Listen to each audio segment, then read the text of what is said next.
Hi there, I hope you had a great weekend and I hope you're getting used to all this online learning.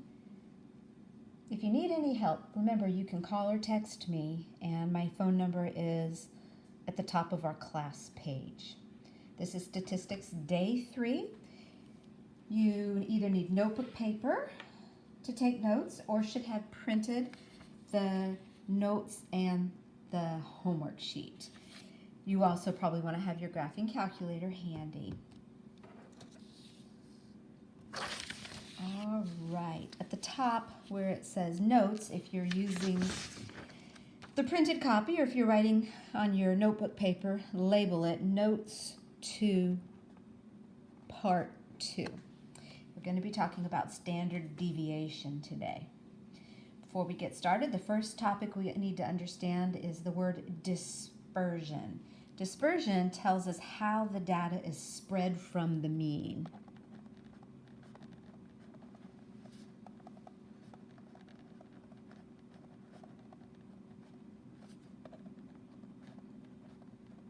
In other words, if you have an average of 10 and you have a point that's 12, it's 2 away from the mean.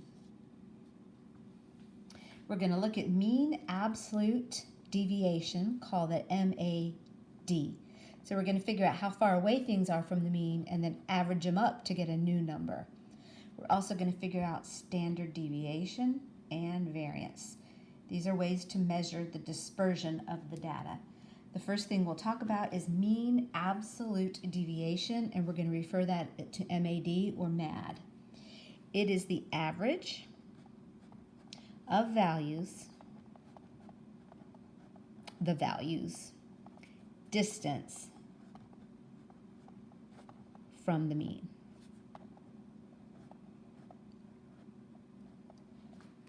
Like I just mentioned, if you have an average of 10 and you have a point of 12, it's 2 away from the mean. So the way we will calculate that is we will add up those deviations or those differences or those distances. Those are all words for the same thing. And then of course we'll divide it by the number of data, because that's what you do with an average or with a mean, is you add them up and divide by how many you have. Now, the standard deviation, that shows how the data deviates from the mean.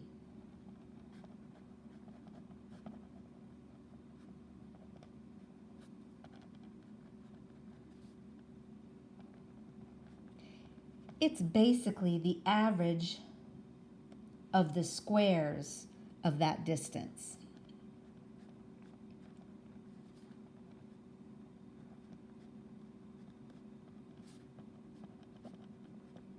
So like in my example of a mean of 10 and a point of 12, it's 2 away. You would square that. 2 squared is 4. You'll do that for all the points, average it, and then take the square root. We use this symbol here. It looks like a 0 with a little tail on it, or maybe a cursive O. That's the Greek letter sigma, and that's used for standard deviations. So for standard deviations, you're going to sum the squares of the distance.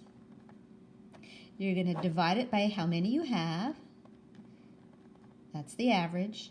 And then you're going to take the square root of that. So by squaring before you find the average, that gives you positive values. And then the square root just makes it an accurate number to compare. Okay, your variance is going to be your standard deviation squared. So it's going to be this answer up here squared. We say sigma squared for the variance. All right, seems like a big mess. Let's put it into practice and figure out how to use it. Here is an example. You have these 5 data points. Okay. You know how to find the average. We've been doing that. Remember, for the mean, you add them all up. And divide by how many points you have, which is 5. This is going to give you an answer of 10. 10 is your mean. Remember, we can call that X bar. That was the symbol on our calculator. Now, how far away are the data points from that average? Well, if you think about a negative 10 to a positive 10, that's 20 units away. From 0 to 10 is 10 units away. From 10 to 10, well, it's right there, no units away. From 20 to 10 is 10 away. And from 30 to 10 is 20 away. Okay, there are 5 data points. If we add that up, divide by how many we have, we get 12. This is what we figured out at the very top. That's the MAD number, or the mean absolute deviation. So our average was 10. Our mean absolute deviation was 12.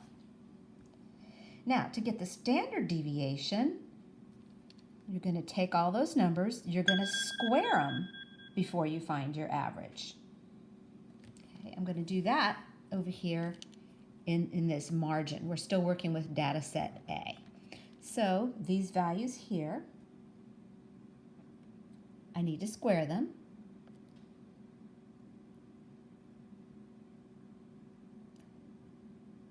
$20 squared is 400.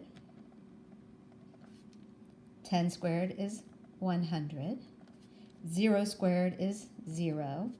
10 squared is 100. And 20 squared is 400.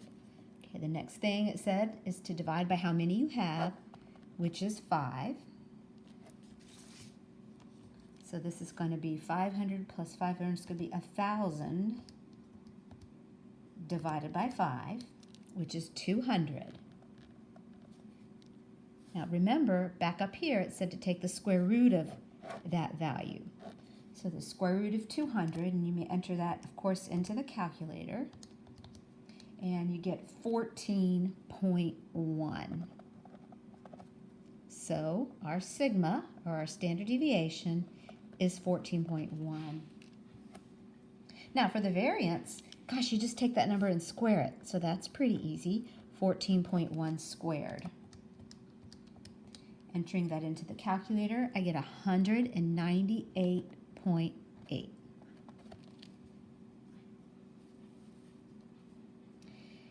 Now, go ahead and write these values down if you're using notebook paper, or just work directly on this worksheet. See if you can find those same 4 values for data set B. Pause the video while you do that. Okay, to get your average, you should have added them all up. 8 plus 9 plus 10 plus 11 plus 12. There's 5 values, so you should have divided by 5. Your sum was 50. 50 divided by 5 is 10. For your MAD, for your mean absolute deviation, you'll take those and figure out how far away they are from the average of 10. So 8 was 2 away. 9 was 1 away, 10 was nothing, it's right there, 11 is 1 away, and 12 is also 2 away. There's still 5 values. Add those up, and you have 10 divided by 5, and you have a MAD of 2. So your average is 10, your MAD is 5, and 5 is 10.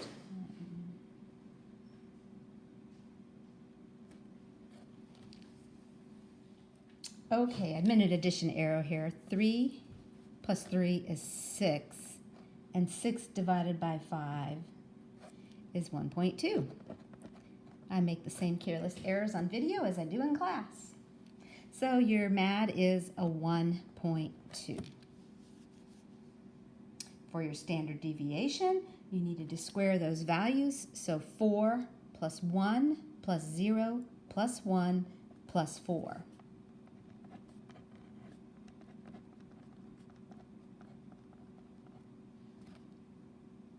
that is 10, divided by 5 is 2.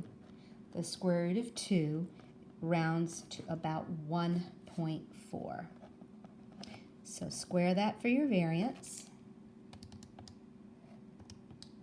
and you get 1.96.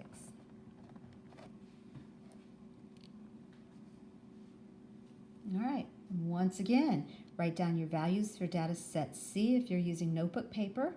Pause the video and see if you can calculate the values.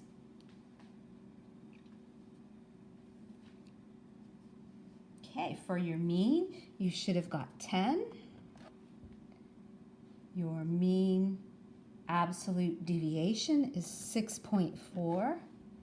Your standard deviation is 6.9, making your variance 47.6. Okay. When you add these all up, you got 50 divided by 5 is 10. Strange how we got that same answer every time. Okay. For the MAD, you would square the differences,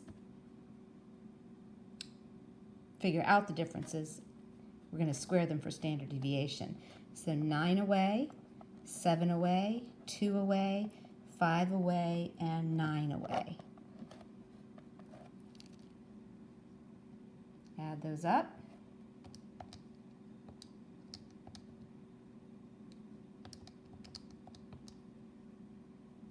And I believe you get 32 divided by 5, hence the 6.4. Squaring those values, you would have your 81 plus your 49 plus 4 plus 25 plus 81, 240. So for data set C, the sum of the squares was 240. There are 5 data points, so divide by 5 and then take the square root. So you would have been taking the square root of 48, which is 6.9, and squaring that to get 47.6. Now I want to show you something cool. If you have your graphing calculator or your emulator application, remember what we did. We went to Stat, Edit, and you could place your number in a list. I have placed 1, 3, 12, 15, and 19 in a list. If you'd like to do this along with me, go ahead and pause the video, enter those values in. After you've entered the values, you can go to Stat Calc, just like we did on day 2, calculating one variable statistics. You have your X bar of 10, which was your average. If you skip down to right here, it's omega of X, or standard deviation of X. It gives you the 6.9.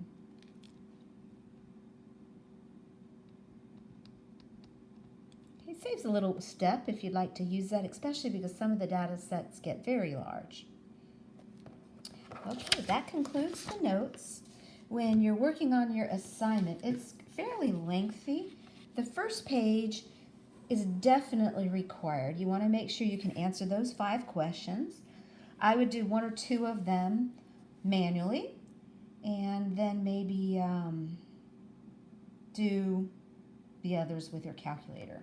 There's some extra practice on the back. If you feel at all confused, or after you watch the video that goes over the front side, if you got a lot of them wrong, I would highly recommend you do these as well, because we will be having a quiz on this later on in the week. Have a super day.